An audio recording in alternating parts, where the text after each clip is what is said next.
Ibihe byiza nshuti bakunzi ba Initoke Rwanda, nubwo bana natwe mugano dukora umunsi ku munsi ugaruka ku makuru na documentary ha muri siporo, imyidagaduro, politike ndetse n'izindi nkuru zo ziri kugaruka cyane muri society.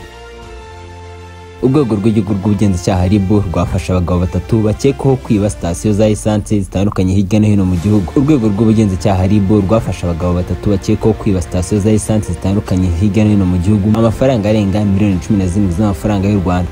Aba bafashwe nyuma y'uko RIB yari yakiriye ibirego bitandukanye biva kuri izi sitasiyo zigiye zitandukanye hirya no hino mu gihugu, kandi izi sitasiyo zikaba zarahurizaga ku buryo bumwe zagiye zibwa. Abafashwe ni Nsabimana Silisto, akaba ari nawe muyobozi w'aka gatsiko kagizwe na Nibagwira Vincent na Mwesige Paul. Aba bakaba bashuka umukozi utanga essence kuri sitasiyo zitandukanye, bakamwaka telefoni bishyuriraho, hanyuma bagahita bahindura umubare w'ibanga. Iperereza ryakozwe n'urwego rw'igihugu rw'ubugenzacyaha RIB ryagaragaje ko abaregwa bajyaga kuri sitasiyo za essence bamara kunywesha ku binyabiziga babaga bafite bakishyura amafaranga atangana na essence babaga bahawe. Umukozi wa kuri sitasiyo yahitaga abona ko bishyuye amafaranga atangana, akababwira ko wohereje amafaranga atuzuye, nuko bakamusaba telefoni ye kugira ngo barebe neza ko ibyo avuga byaba ari ukuri. Ariko ngo aya yabaga ari amayeri yo kugira ngo abahe telefoni bishyuriraho kugira ngo bashe guhindura umubare w'ibanga.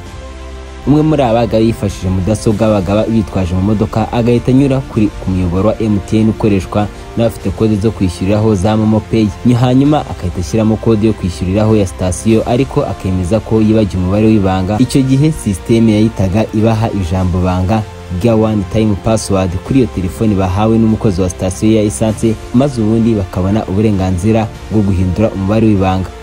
Nyuma yo guhindura umubare w'ibanga, abagabo bahitaga byohereza amafaranga bashaka, bakohereza amafaranga bakoresheje application ya MTN Momo Business Partner Protocol, bitabasabye ko baba bafite simukadi kuri iyo sitasiyo. Aba bafashwe baramaze ko amafaranga yose hamwe angana na miliyoni 17,980 n'amafaranga 641 z'amafaranga y'u Rwanda kuri sitasiyo 9 zerereye mu mujyi wa Kigali no mu tundi turere turimo Nyagatare, Muhanga, Nyabihu ndetse n'akarere ka Huye. Aba bagabo bakurikiranwa ibyaha byo gushyiraho umutwe w'abagizi ba nabi cyangwa kujyamo kwihesha ikintu cy'undi ukoresheje uburiganya n'icyaha cyo kuvogera uburyo butemewe amakuru abitse muri za mudasobwa cyangwa se urusobe rwa mudasobwa. Urwego rw'igihugu rw'ubugenzacyaha RIB rurasaba abakozi ba sitasiyo na za essence kugira amakenga, bagashishoza, bakirinda umuntu ubasaba telefoni bishyuriraho ngo ayifate mu ntoki, kuko iyo ariyo ntandaro y'ubwambuzi bushukana. RIB kandi inaburira abafite imigambi y'uburiganya nk'ubu kwihagarika, kuko ubushobozi bwose bwo kwitahura bagafatwa bugahagarikwa nabwo bwamaze kuboneka. Icyaha cyo kujya cyangwa gushyiraho umutwe w'abagizi ba nabi gihanishwa igifungo kitari munsi y'imyaka 7 ariko kitarenze imyaka 10. Icyo kwihesha ikintu cy'undi hakoreshejwe uburiganya cyo gihanishwa igifungo kitari munsi y'imyaka 2 ariko kitarenze imyaka 3 n'ihazamu y'amafaranga y'u Rwanda atari munsi ya miliyoni 3 ariko atarenze miliyoni 5 z'amafaranga y'u Rwanda.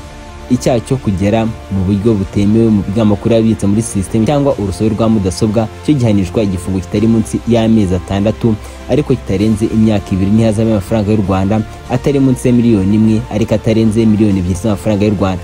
Ngaye nguko reka mubwire ngo naye makuru nari nkuzanire, reka mubwire ngo ikora subscribe niba rugamba rigeze kuri Initoke Rwanda, ubundi ujye natwe imigano n'amakuru tubakorera umunsi ku munsi, agaruka ku makuru na documentary ha muri siporo, imyidagaduro, politike ndetse n'andi makuru abagere kugaruka cyane muri society. Reka mubwire ngo icyo ugomba kumenya kandi ukazirikana nuko twifuriza kugira ibihe byiza.